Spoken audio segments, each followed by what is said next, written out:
नमस्कार दोस्तों, स्वागत है आपका एग्ज़ाम गुरु के यूट्यूब चैनल पर। दोस्तों, हमारी एक जो बहुत ही महत्वपूर्ण सीरीज़ चल रही है रेलवे एनटीपीसी और ग्रुप डी की एग्ज़ाम्स के लिए, जो 2020 में एग्ज़ाम्स होने वाली है रेलवे एनटीपीसी और ग्रुप डी, उसके लिए जो हम फाइनल पेपर की एक सीरीज़ चला रहे हैं, उसके अंतर्गत आज मैं आपके लिए 21वें नंबर का फाइनल पेपर लेके आया हूँ। उसके पहले मैं आपको बता दूं कि 20 फाइनल पेपर हम कंप्लीट कर चुके हैं, जिसका मैंने कंप्लीट प्लेलिस्ट बना दिया है और सभी प्लेलिस्ट का लिंक मैंने यहाँ पर ऊपर आई के बटन पर जोड़ दिया। आप यहाँ से सारे देख लीजिएगा।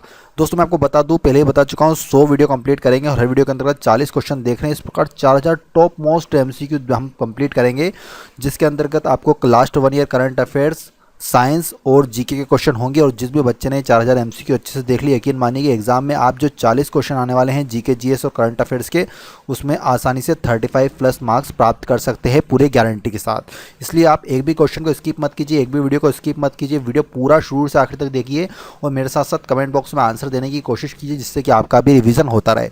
पीडीएफ बता चुका हूँ, पीडीएफ जैसे ही मैं आपको रिवीजन के लिए दे दूंगा, जैसे ही पूरा कंप्लीट सीरीज होगी, मैं आपको पीडीएफ प्रोवाइड करा दूंगा।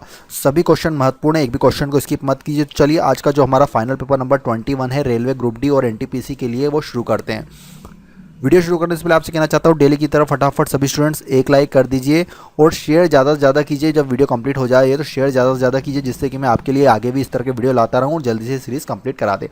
और चलिए, आज का हमारा सबसे पहला प्रश्न देखते हैं। भारत की विदेशी मुद्रा का सर्वाधिक भाग इनमें से किस पर खर्च होता है? देखिए, 4 ऑप्शन दे रखे हैं, आपको बताना है कि इनमें से किस पर भारत की जो विदेशी मुद्रा होती है, उसका सर्वाधिक भाग इनमें से किस पर खर्च होता है। तो फटाफट 2 से 3 सेकंड दूंगा मैं आपको, सभी स्टूडेंट्स कमेंट बॉक्स में आंसर बताएंगे इसका। चलिए, इसका सही उत्तर देख लेते हैं। इसका सही उत्तर दोस्तों option number C right answer, petroleum के आयात पर सबसे ज़्यादा जो खर्च होता है भारत की विदेशी मुद्रा का, वो पेट्रोलियम के आयात पर खर्च होता है। चलिए, नेक्स्ट क्वेश्चन की ओर चलते हैं। अगला क्वेश्चन हमारा, विश्व जनसंख्या दिवस निम्न में से किस दिन मनाया जाता है? वेरी इंपॉर्टेंट क्वेश्चन है, डे से संबंधित एक क्वेश्चन एग्जाम में इंपॉर्टेंट पूछा जाता है। तो चलिए, इसका क्षेत्र देख लेते हैं। इसका क्षेत्र का विश्व जनसंख्या दिवस मनाया जाता है 11 जुलाई को। कब मनाया जाता है? 11 जुलाई को प्रतिवर्ष मनाया जाता है। वेरी इंपॉर्टेंट क्वेश्चन है। चलिए, नेक्स्ट क्वेश्चन देख लेते हैं। अंगूर से शराब बनाने का उद्योग किस प्राकृतिक प्रदेश में महत्वपूर्ण है? आपको बताना है अंगूर से शराब बनाने का उद्योग किस प्राकृतिक प्रदेश में महत्वपूर्ण है। तो इसका सही उत्तर क्या होगा? इसका सही उत्तर दोस्तों ऑप्शन नंबर 20 राइट आंसर, भूमध्य सागरीय प्रदेशों में। कहाँ पर होता है? भूमध्य सागरीय प्रदेशों में होता है। नेक्स्ट क्वेश्चन हमारा, ताप का एसआई मात्रक क्या है? वेरी इंपॉर्टेंट क्वेश्चन है, ताप का एसआई मात्रक क्या है? तो इसका सही उत्तर होगा option number right answer, kelvin. ताप का एसआई मात्रक क्या होता है?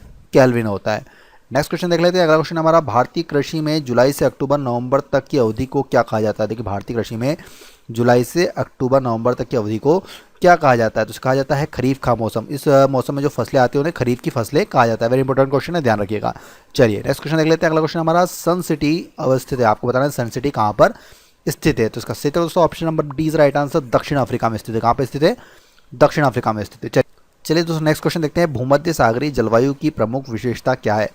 भूमध्य सागरीय जलवायु होती है, उसकी प्रमुख विशेषता क्या होती है? तो इसका सही उत्तर option number D right answer, आर्द्र शीत ऋतु। क्या होती है? आर्द्र शीत ऋतु भूमध्य सागरीय जलवायु की प्रमुख विशेषता होती है। नेक्स्ट क्वेश्चन हमारा, अग्नि वलय सर्कल ऑफ फायर प्रशांत महासागर के उस विशाल क्षेत्र को कहते हैं जहां कुल भूकंप का डैश आता है, कितना % आता है? तो इसका सही उत्तर क्या होगा? Option number A is right answer, 68%। कितना आता है कुल भूकंप का? 68% आता है। नेक्स्ट क्वेश्चन देख लेते हैं।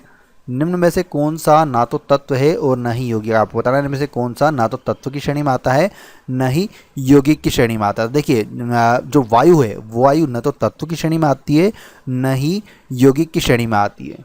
चलिए, नेक्स्ट क्वेश्चन की ओर चलते हैं। अगला क्वेश्चन हमारा, हाल ही में किस राज्य में एक बौद्ध अवशेष पाया गया है? तो याद रखिएगा, हाल ही में किस राज्य में एक बौद्ध अवशेष पाया गया है? तो ये पाया गया है आंध्र प्रदेश में। अभी जून 2019 के अंतर्गत आंध्र प्रदेश में एक बौद्ध अवशेष की खोज की गई है। चलिए, नेक्स्ट क्वेश्चन देखते हैं। अगला क्वेश्चन हमारा, देश के किस भाग में मानसून के अरब सागर एवं बंगाल की खाड़ी दोनों ही शाखाओं से वर्षा होती है? आपको बताना है कि किस भाग में आपको बताना है कि देश के किस भाग में मानसून के अरब सागर एवं बंगाल की खाड़ी दोनों ही शाखाओं से वर्षा होती है। तो जो पंजाब है, पंजाब राज्य है, वहाँ पर देश का ऐसा भाग है जहाँ पर अरब सागर और बंगाल की खाड़ी दोनों ही शाखाओं से वर्षा होती है।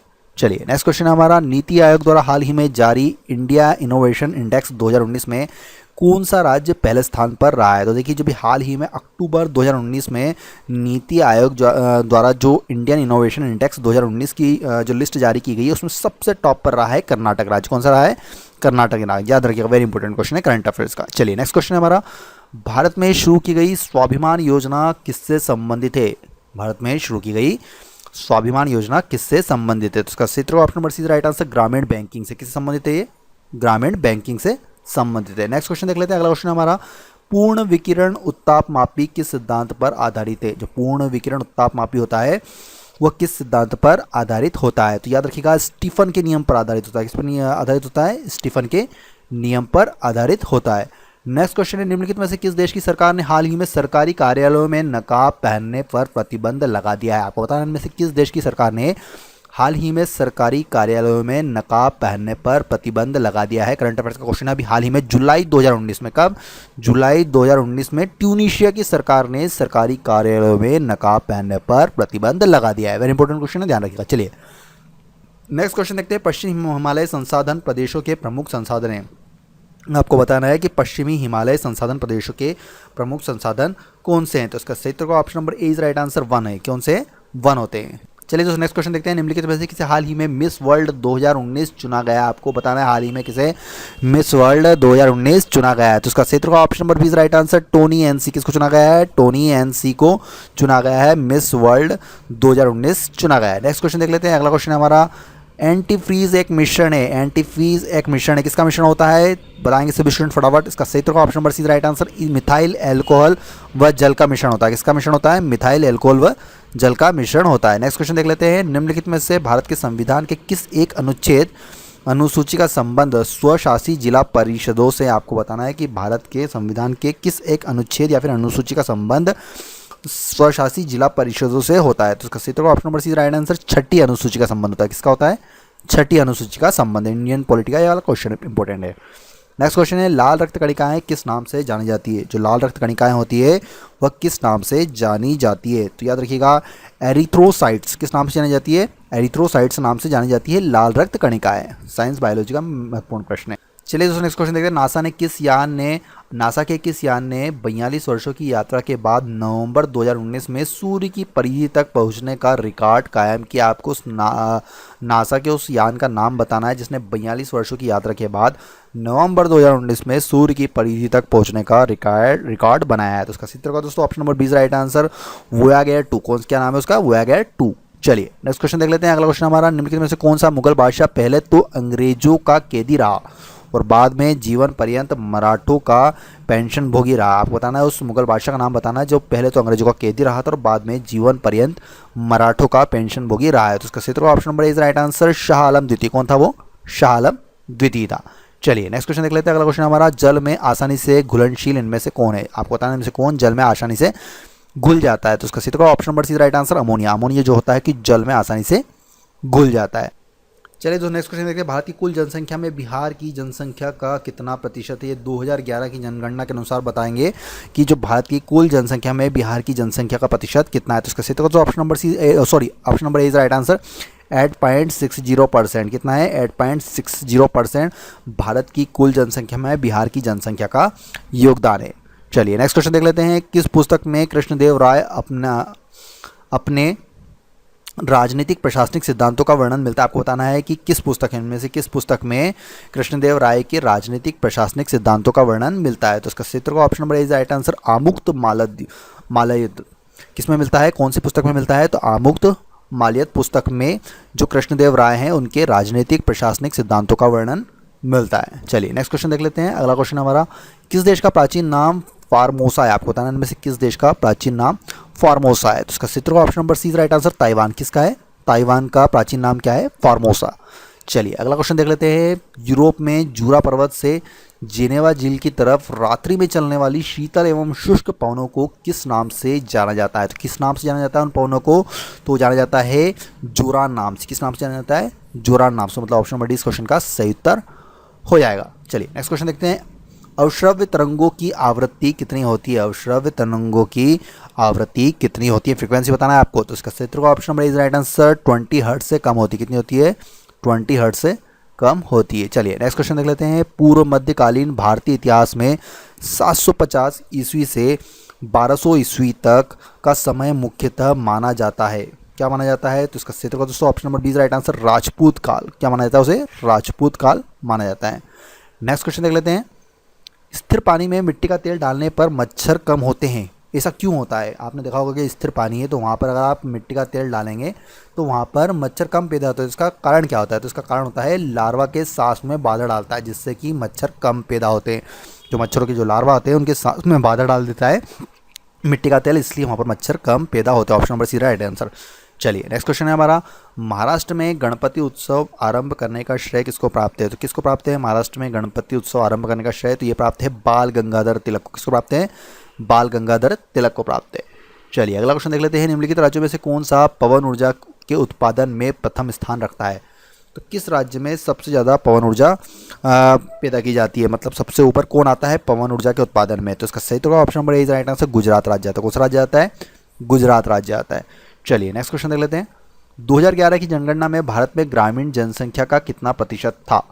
तो जो 2011 की जो जनगणना हुई थी उसमें भारत में ग्रामीण जनसंख्या का प्रतिशत था 68.8%। कितना था? 68.8% था। चलिए नेक्स्ट क्वेश्चन देख लेते हैं, अगला क्वेश्चन हमारा, सिक्किम भारत का 22वां राज्य कब बना?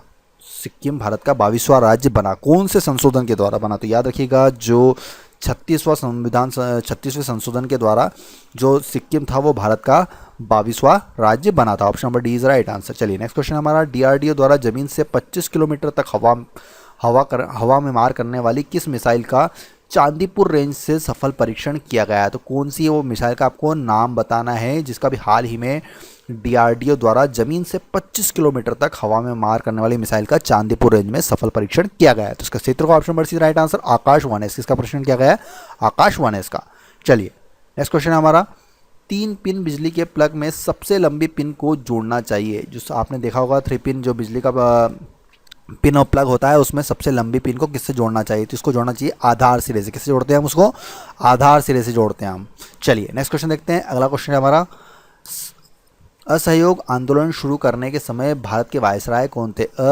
असहयोग आंदोलन शुरू करने के समय भारत के वायसराय कौन थे? तो उस समय भारत के वायसराय थे लॉर्ड चैम्सफोर्ड। असहयोग आंदोलन शुरू करने के समय भारत के वायसराय लॉर्ड चैम्सफोर्ड। तो option number D is right answer. चलिए नेक्स्ट क्वेश्चन देख लेते हैं, अगला क्वेश्चन हमारा, संविधान के किस संशोधन द्वारा मतदान की आयु 21 वर्ष से घटाकर 18 वर्ष कर दी गई? तो पहले जो मतदान की आयु 21 वर्ष थी और बाद में इसे 18 वर्ष कर दी गई। तो आपको बताना है कि संविधान के किस संशोधन के द्वारा ऐसा किया गया है? तो इसको किया गया है 61वां संविधान को, 61वां संविधान संशोधन था उसके द्वारा मतदान की आयु को 21 वर्ष से घटाकर 18 वर्ष कर दी गई।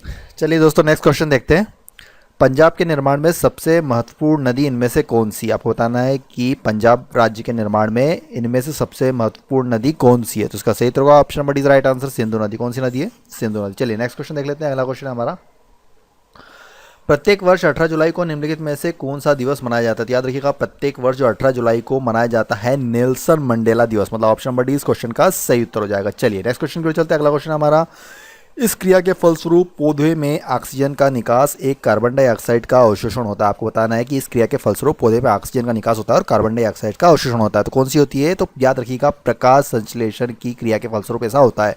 Option number A is the right answer. चलिए नेक्स्ट क्वेश्चन देख लेते हैं, अगला क्वेश्चन हमारा, परमाणु की प्रभावी त्रिज्या को कितनी होती है? परमाणु की प्रभावी त्रिज्या कितनी होती है? तो इसका क्षेत्र का option number B is right answer, 10 to the power -10। कितनी होती है? 10 to the power -10 मीटर होती है। चलिए नेक्स्ट क्वेश्चन को चलते हैं, अगला क्वेश्चन हमारा, भारत के नगरीय जनसंख्या में सर्वाधिक योगदान इनमें से किस राज्य का है? तो याद रखिएगा जो भारत के नगरीय जनसंख्या में सर्वाधिक योगदान है महाराष्ट्र राज्य का। कौन सा राज्य है वो? महाराष्ट्र राज्य। चलिए नेक्स्ट क्वेश्चन को चलते हैं, अगला क्वेश्चन हमारा, उत्तरी अमेरिका महाद्वीप की सर्वोच्च पर्वत चोटी कौन सी है? तो उत्तरी अमेरिका महाद्वीप की सर्वोच्च पर्वत चोटी है माउंट मैकिनले। कौन सी है? Mount McKinley.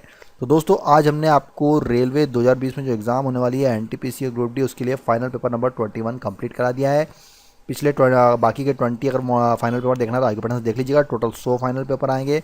वीडियो सीरीज़ अगर पसंद आ रही है तो ज़्यादा से ज़्यादा लाइक कीजिए, एक लाइक तो कर ही दीजिए और शेयर ज़्यादा से ज़्यादा कीजिए। व्हाट्सएप, फेसबुक, टेलीग्राम पर शेयर कीजिए और वीडियो और इस तरह के और वीडियो प्राप्त करना चाहते हो चैनल को सब्सक्राइब करने के साथ बेल आइकॉन जरूर दबा के रखें। धन्यवाद। जय हिंद, जय भारत।